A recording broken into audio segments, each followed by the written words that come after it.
that. So that's why like we keep ancestrally all overall.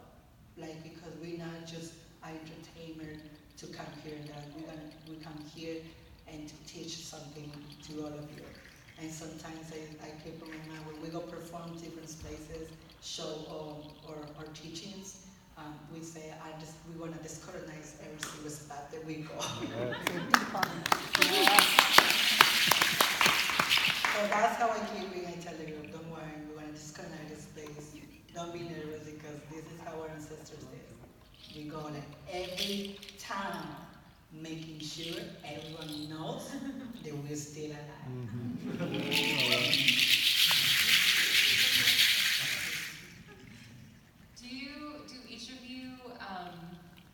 Do each of you dance every day, or do you play the drums every day? Well, I've actually been dancing as soon as I was able to walk, and I've been drumming as soon as I was able to hold sticks in my hands. My dad's actually a dance chief. We've had our group for over 80 years now. So we're like, I learned from Mexico and then coming here to the United States. I've been with a different group named Calpuliquetzalcoatlique, which is based in South Minneapolis. And I'm here supporting Diego and Carlos because Carlos is actually my coworker. So, supporting our other ancestral and indigenous groups here in Minnesota. So sometimes it does feel like I dance every day. We either have performances with Quetzal or supporting my own group or supporting a different group. We also have rehearsals about twice a week. So yeah, but I usually do a little of both, not just drum, but also dance as well. And we also play other like instruments, like string instruments, and that's actually the way that most of the dance is passed on from generation to generation. Because for a long time the drum was prohibited, and so when the Spaniards came, they essentially took away our drums. So the way for us to preserve our culture and our understanding of like the beats and the rhythms that we heard, we essentially created our own like strum instruments, and out of that we were able to preserve our culture.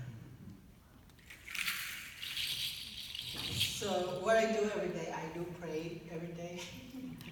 So because my job inside the group is to keep everyone in the positive energy, everyone good and protected. So I do dance every day, kind of, because like I have to get in shape. No, I'm just kidding. No, it's not exercising. Because I had to make sure like I'm good to learn to go teach there. I had to make sure like I'm ready to go over there and fight against the colonizer stuff.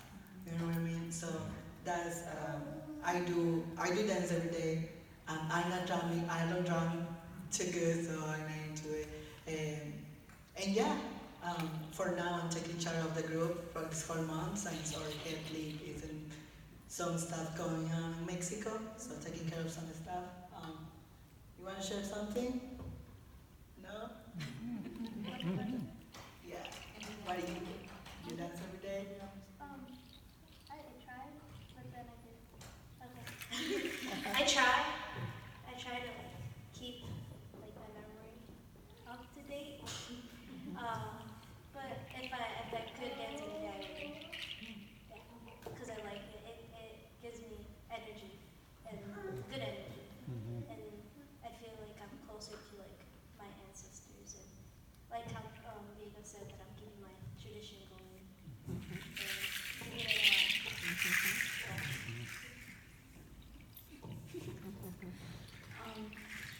I ever since like I've been in like the group and I've been learning more, I've had interest in the drums, and I don't know, it's just amazing to me like how so much like you feel connected to it, and I would like to keep practicing and learning more. And I don't know. We would do dances and we learn drums and more like the main elements that we use for ceremonies or practices. We even have songs too, but we're also learning. I would also like to learn more songs too about it though. Hi everyone. Hi. So I do dance. Well, I do try to dance every day because that's a part for me to connect with my ancestors, especially when I'm sad, when I'm angry, when I feel any type of feelings. And it makes me feel like I'm not alone. So it's part of my life. I've been doing this for years. I really love what I'm doing. And yeah, I want to keep this tradition, especially because my children are behind me and they're watching me, and I want them to have the same traditions and be connected with our ancestors. Thank you. So kind of jumping off what you just spoke about, how you said sometimes you're not feeling great or you're having a bad day and then you dance and you feel so much better and so much more connected. When you do the first song and the first dance with the shawl, do you, and I know that you spoke about kind of getting rid of the negative energy, does it ever feel like there's a little bit of negativity left? Like, you know, when you have just a real bad day, like you just can't let go of it, or do you feel like it really, really helps just to let go? Oh, when I said that I dance every day, I mean in the work, my house, not in the circle. So in the circle, well, I don't have that pecocoli, so there's no way for me to get rid of the bad energy from me. So for me, like I said, to dance, I'm even when I'm working, I'm trying to drum because I love the drumming beats, and I'm trying to dance. Like I said, I want to keep learning, and never stop learning about my tradition. So going, kind of like answering the question is like, so there's so many stuff into it, so many knowledge when it comes to it. When I say the person who's taking care of cleaning the space, even if the person comes with a bad energy. For example, I'm the person who like kind of takes care of the energy. Sometimes I feel like, and I can write back into it. I know what I have to do according to my ancestral knowledge. I know what I have to take care of it. Sometimes we, as a leader of the group, we have to suck out that energy in order for them to be okay, because that's our job. But making sure the group is okay. And if you don't do it right, so many stuff can happen inside the circle. Like someone can like dancing, can like chuck this food, or even the published comment. Like it's something like you have to get deeper into history. Like sometimes the published comment breaks by their own and your hands. It has happened. I see other leaders. It happens in the past. So it's like kind of experience that I've been watching you like kind of. You come with that energy, like stress energy and stuff like that. It can happen. You have to be like centered out and praying and making sure you're okay in order to protect others. Yeah. So kind of like if they come with that energy, we want to make sure they're okay. And while dancing, it's such a beautiful thing that you just forget about everything. You guys are pretty grateful. So we're going to close with some quick fire questions, but before we do that, is there a website or a Facebook page where people can find out more about your group and find out when you're performing? Sure, so there is a Facebook page, it's called Kapuli Tlalotekutli. You can find us on Facebook and Instagram, you can follow us. We're working on the website, so we're working putting stuff together more and more. Because we open in sections, informal sections for people like to come and explore more about the culture and support us, because as you can see, it's youth and we want to support our youth. So if you can support us, support them, but mainly it's them, because I'm a person who really loves the youth and really would like to work with them, and I really like, it's not like just supporting them to make sure they carry the teaching more forward. So yes, you can follow us on Facebook, on Instagram, and you can find our practice on Facebook and Instagram too. We post every week when it's gonna be practice, what time, and sometimes if it gets canceled, we do it to the weather when we do it feeling late. It happens, but our last practice, let me just share with you this. Our last practice was kind of funny because we were like, it's gonna rain. So, and they were like, no, we want to dance in the rain. And then I went to pray to my altar and said, okay, look, we need to have practice, and I don't know what we can do. I'm not trying to get with the drum or the other stuff. I want to make sure everything is okay. I don't know what to do. I'm feeling like you can put like a tent thing to cover because it's going against the park's policy and stuff. And then we got there, and it was 2 drops. We count 2 drops, and we're like, I was like, okay. I get back to pray. I get ready. It didn't rain at all. It changed totally, and we danced like for 3 hours. Wow. We danced for 3 hours over there. We stayed from 6 all the way to 9, dancing. We were just so happy, giving thanks and singing. I remember we were singing, we were dancing, we were praying, we were just being us. All right, so we're going to ask some final quick fire questions before we ask the audience for some questions. So maybe we'll just pick like one person per question to answer. What is your favorite dance? Okay. My favorite dance is considered like the rabbit dance because I just like the way the moves are because they're really bouncy. It makes me really happy. Like I feel like a rabbit. So, I don't know. Every time like my favorite dance part comes up, I always smile and laugh. I just like the way it is. Yeah. What is your least favorite dance? Well, I'm not sure. It doesn't have to be from this group, it could be some other dance. The only dances that I think are probably a little bit difficult are the ones that have like a lot of steps. I wouldn't know exactly, maybe a budget. But yeah, because they're like really fast or at least has a lot of steps, and it's kind of difficult for me to keep up. What inspires you?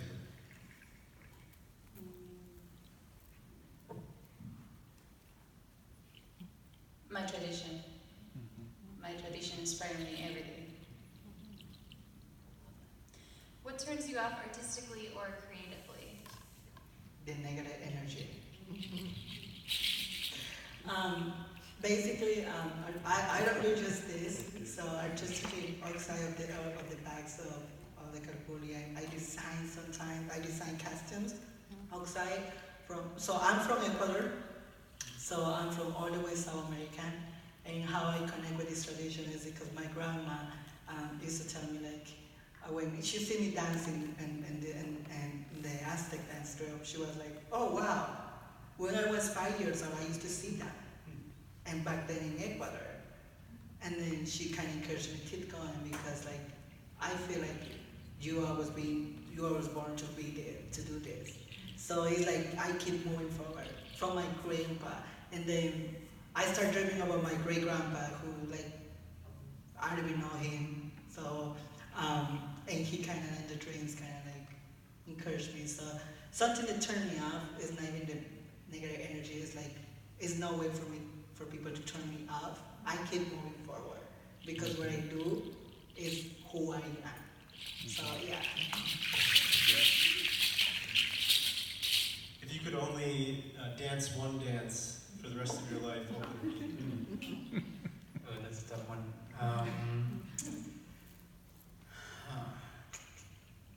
It would probably be a dance called Ome Masa. The reason for that is because it's one of the dances that is not danced anymore, really. It's one that one of my elders, my chief, who I sometimes see as my grandpa, taught on to me. And so it would probably be that one, not because it's any more important, but because it's just meaningful to me. So, yeah.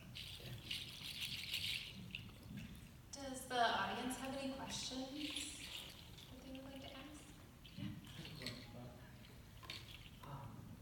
You've talked about the seriousness of what you do and your message, and your dances we've seen this evening, tremendously powerful, and I might even use the word dramatic in a good way. What's the significance of the environment in which you perform? Does it matter? Do you have a preference as to a place where you like to dance? And does it affect your message? So, when I got called by Roosevelt Arts Council, so I make sure we don't come to perform, we come to teach. So I always say to people, like wherever you come and tell to us, we would like to have your group over here. We want to make sure we are being taken serious, or tradition being taken serious as education processing for people instead of as entertainment. So we want to make sure that when we're stepping forward, or we being respected, and the way how we asking to be respected. Because it's gonna be just like me just performing here and no one like respecting, taking like as entertaining stuff, and in other way. We come in good faith to teach. We come in good faith to educate people, but that's or how we come here. Now, if people take a different way, so that's people's stuff. They need to work on it. We don't have preference audience at all, because we love to teach our brothers and sisters from other countries, from other generations, from other communities, from other cultures, because as a whole thing, we are brothers and sisters. If we come back then, we only one. So yeah, so that's how serious we are, making sure people respecting whoever comes to us, want us to have it there. We're gonna make sure we come to educate. We come to teach. We don't come just to perform. I've got a follow-up then. So does the natural world play a part in what you do? Do you aspire to performing outside? I think you practice outside. Does it help you in any way, or doesn't it matter? We love practicing outside for our group. We love practicing in the ground. We love practicing in the parks because we feel more connected to it instead of in the concrete. So we love practicing outside because it's connection with Mother Earth. What we do like Fallon, because like we have a strong energy that we already have built up there. So every time we go, it's like we have the lake, we have the air, we have the fire in our bodies. You know? So because it's the four elements, fire, air, water, and earth, sorry. It's in us. You know what I mean? So we use all the four elements in order to dance. And all those four elements are in the circle. And those four elements are in the dance act. So that's how we keep around it, and that's how we love to practice that. But due to winter and stuff like that, we had to like find centers so to practice through the winter. But overall, through the summer and fall, we practice outside. Yeah. We have time for one more question.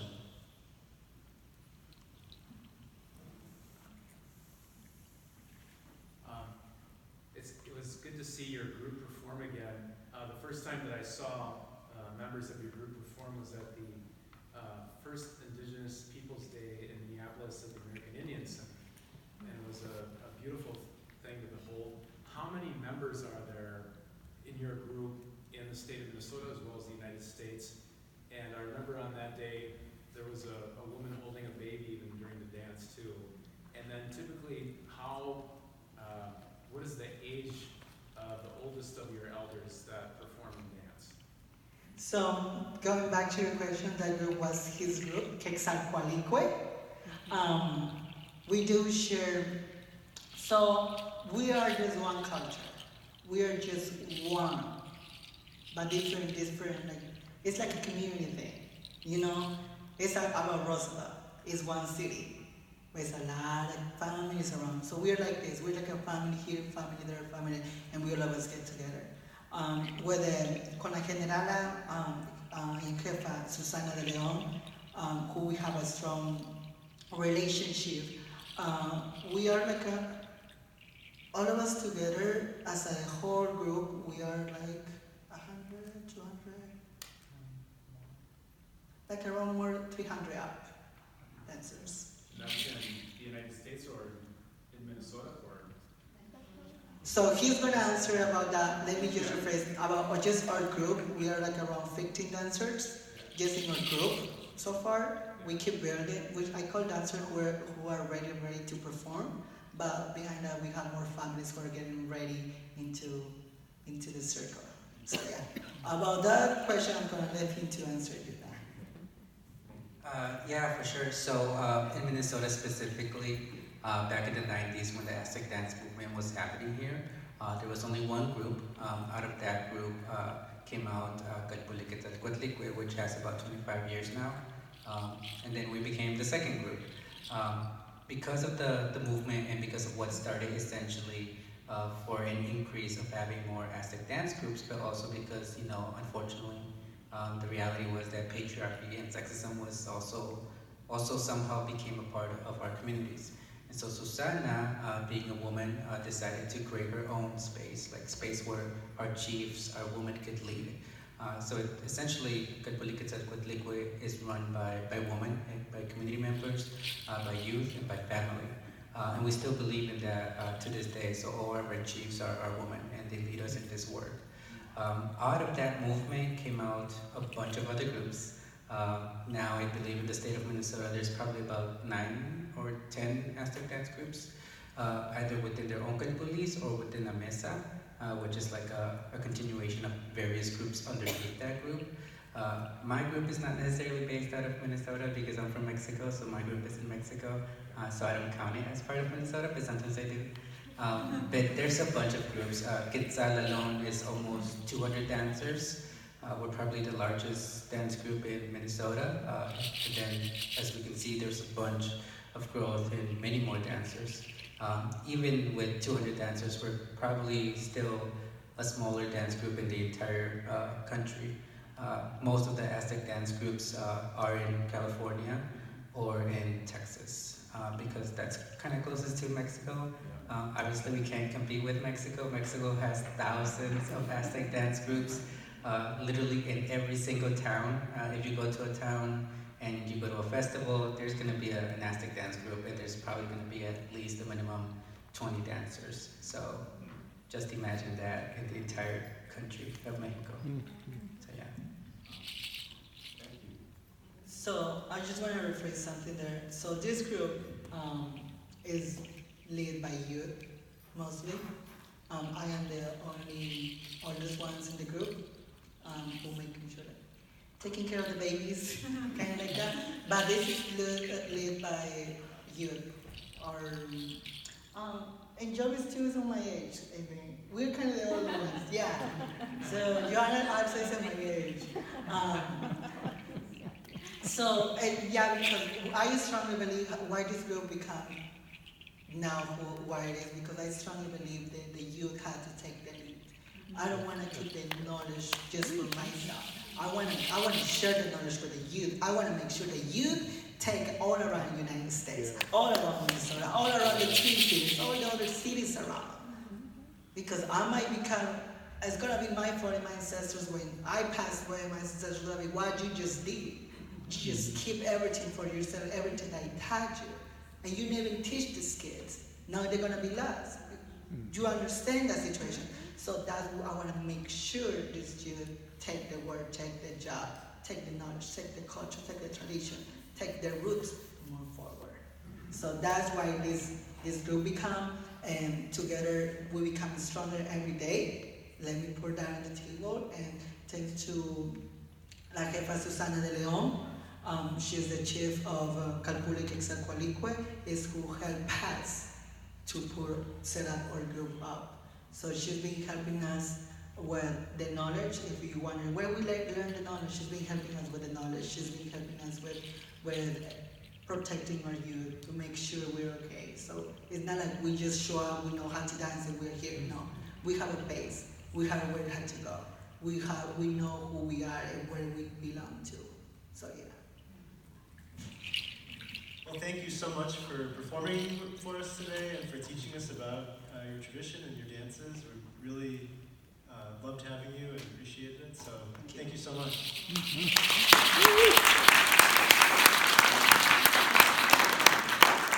I just want to make a plug for our next featured artist program, which is 14th from 2 to 3, and it's going to be members of the Karen Communities Weaving Circle, and we're really excited to, they'll demonstrate some of the work they do, show us some samples, and then we'll have conversation about their work. And if you weren't aware, the Karen Organization of Minnesota is located in Roseville, and this is a weaving group that they sponsor. So that will be on September 14th. It's on our website, and so we hope you check that out and take a look at other programs that are coming up. So thank you.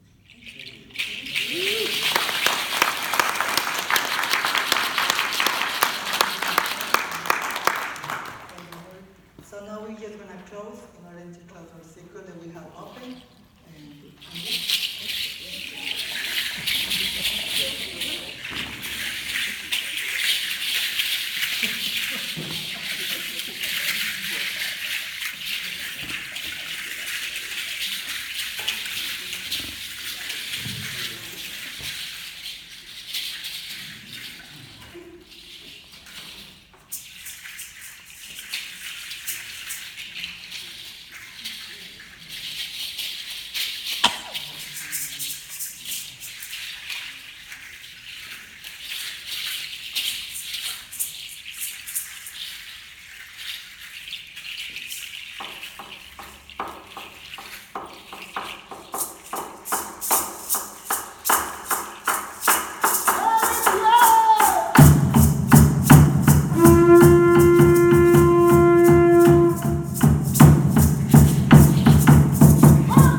Such a good looking group.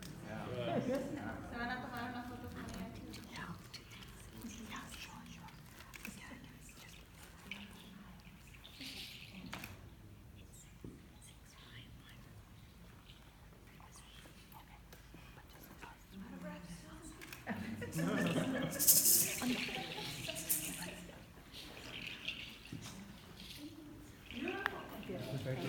Thank you.